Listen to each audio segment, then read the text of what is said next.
There's another universe. Please make some noise. Give me a If you don't do this now, you'll regret it later. Some of the most common mom advice actually made my life harder. This isn't because the advice was bad, it was wrong, it was given out of hatred. It was actually because it just wasn't meant for me. So, if you have ever been overwhelmed, exhausted, or just tired, please stay here and listen to me. Sleep when the baby sleeps. I know we hear this advice all the time, and it sounds great, especially when you're pregnant. It sounds like, yeah, when the baby sleeps, I'm gonna get so much sleep. Not saying that this is bad advice. Sometimes it's just not fit for you. This advice wasn't fit for me because I was in college and I went to school online. I'm also a wife. So most of the time when my baby would sleep, I had work to do on on my laptop for school, and I also had to do things around the house. And having a newborn, most of us moms know that babies have to be waking up every 2 hours to eat. You have to change them. You have to also soothe them, and then you may also have a baby that just doesn't sleep that long. Thankfully, my children, well, my second baby, she sleeps all through the night. She just dream feeds. But my first baby, he did not sleep. It was a tough time for me because he really did not sleep, and he slept during the day instead of sleeping at night. So when people say sleep when the baby sleeps, I'm not sleeping during the day because my body is just not into that. At nighttime, I'm ready to go to sleep, and it was so hard for me to actually go to sleep during the day. I used to just be so tired, and it was a lot on me. Find another way that advice can still help you, and you can structure it around yourself. So like for me, for instance, I told you that my baby, he slept during the day rather than the night. So sometimes I would find an hour or two that would fit better for me to go to sleep and get me some rest, because I know we're going to be up all night. So that may be one piece of a way that you can structure that piece of advice to fit you. You may agree with me, some people may not. It's cry it out. Just let them cry it out. Put them in the room. Let them cry it out. I do the cry it out method all the time. I am not a judgmental mom. I don't judge moms. I don't judge anybody really. You parent how you parent the best. I would never judge you on how you parent your children, unless it's in a very, way to hurt the child. Me personally, I never did the crying out method. And most of the time, people told me to just let them cry it out. Don't pick them up. Don't do this. Don't spoil the baby. You don't want to spoil the baby. You don't want the baby always wanting you, always crying for you. I get that because I have a daughter now. She's breastfed.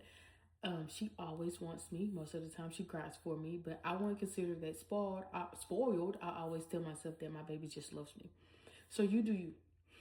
If you would like this piece of advice and you would want it to make it work for you, I suggest that if you know that you can put your baby in a safe area and you know the baby is not going to be harmed, yes, let them cry it out, because a safe baby is always better than a baby with an overstimulated mother that needs help. Because I get it, sometimes mothers or even fathers just need a moment to be to themselves and gather themselves together. So if you have to put your baby strapped into a swing in a room for 5 minutes till you get yourself together because you know that you need to be safe and you know your baby needs to be safe, that is okay. There's nothing wrong with that. That is perfectly okay.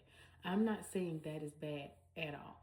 So that's one of the pieces of advice that I had to tweak for myself. Yes, let him cry it out, especially when you need to let him cry it out. But I didn't just sit my baby in the room when he cried or she cried to just let him figure it out on his own. And if you do that and it works for you, I'm glad it works for you. It just didn't work for me. If you don't do this now, you'll regret it later. Weaning now, you'll regret it. She'll never wean from you.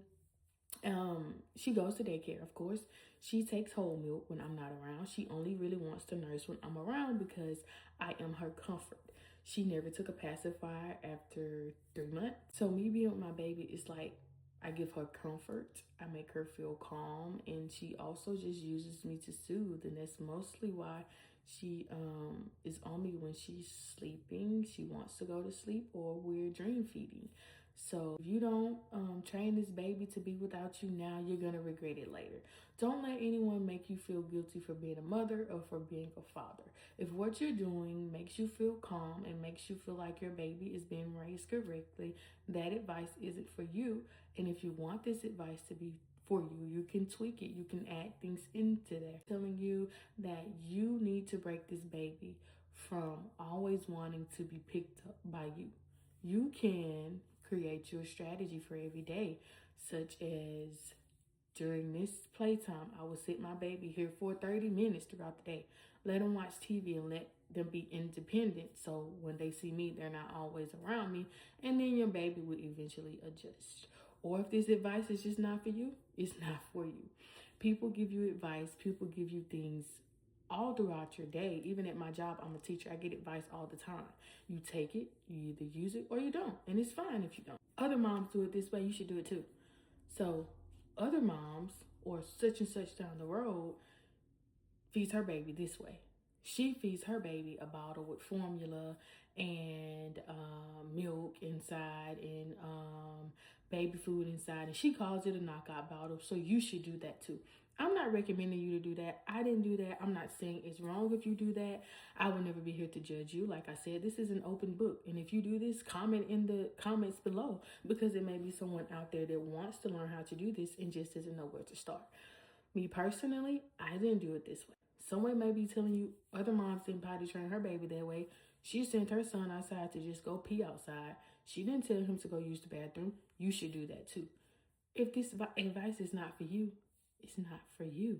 Because my first baby, they were telling me, other moms didn't breastfeed. You shouldn't breastfeed either. I know I didn't breastfeed. You should just formula feed. I gave up. And then around the second month, I regretted it. I really wanted to breastfeed with him. That's why I feel like with my baby this time, I have an oversupply, because I used to pump every 2 hours, even when she was 6 months old, because I was afraid to lose my milk. Because the first time I listened to advice someone gave me that wasn't for me, and I didn't know how to tell them at the time that advice wasn't for me, and I lost my milk and I couldn't get it back by the time I wanted it back. So again, just because you see a mom doing it this way, it's okay to try it. But if you try it and you see it's not for you, you don't have to keep doing it. Who's going to tell you that you're a bad mom because you're not doing what the next person is doing? No one. And if they do, don't listen to them, because I never will tell you that. Trust the experts, not yourself. Yes, experts matter. I don't want anyone to judge me about this. Experts matter, okay? But being told to ignore my gut sometimes just really just gets to me, because again, I'm not telling you to listen to your doctor. I'm not telling you to not listen to the experts, but sometimes a mother knows, and sometimes your gut knows the best. And trigger warning for the people that have anxiety out there, because I do. I have health anxiety, very, very bad. So sometimes I try to not push that onto my children and not have anxiety when it comes to their health, because I'd have my own. Listen to experts and not your gut.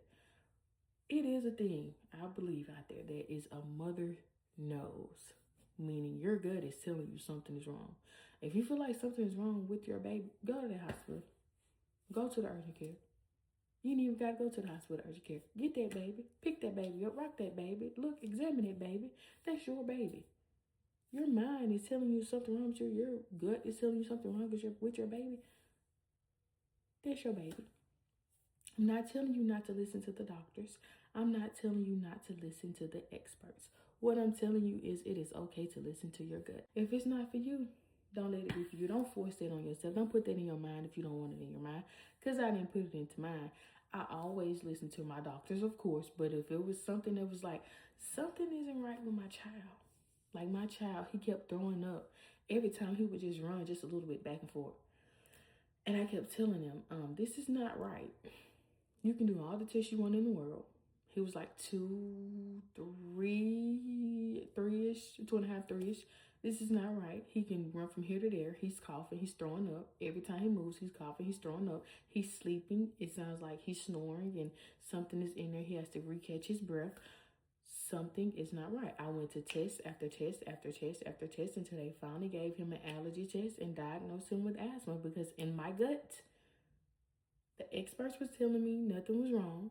but I knew something was wrong with my baby. I learned that the issue wasn't people giving me advice, and I learned that the advice that they were giving me wasn't bad advice. It was just I needed to know how to take it, and I needed to know if it was for me or if it wasn't for me. So, doing that, I have been working on a simple tool that will help you determine if a piece of advice or if anyone or just something that someone has said to you is right for you. You will be able to write that piece of thought down or advice down and check mark if it was for you. Why do you believe it's for you? You can also say, I'm going to push forward with this piece of advice. I'm going to pause it for a minute, or I'm just not going to use it at all. And you will also be able to reflect on if it worked for you or if it did not work for you. So please stay tuned for my next video because the link will be attached to that video. Advice is a piece of information. It is not a command. So if it doesn't fit you or your baby, you're allowed to let it go. Bye, mamas. I hope you enjoyed this video. Please like and subscribe to my channel to just listen to me talk about different mom-related content things and also give you mom advice that you may or may not want to use and keep, and just hear different birth stories and also my daily life vlogs. Bye, mamas. See you next video.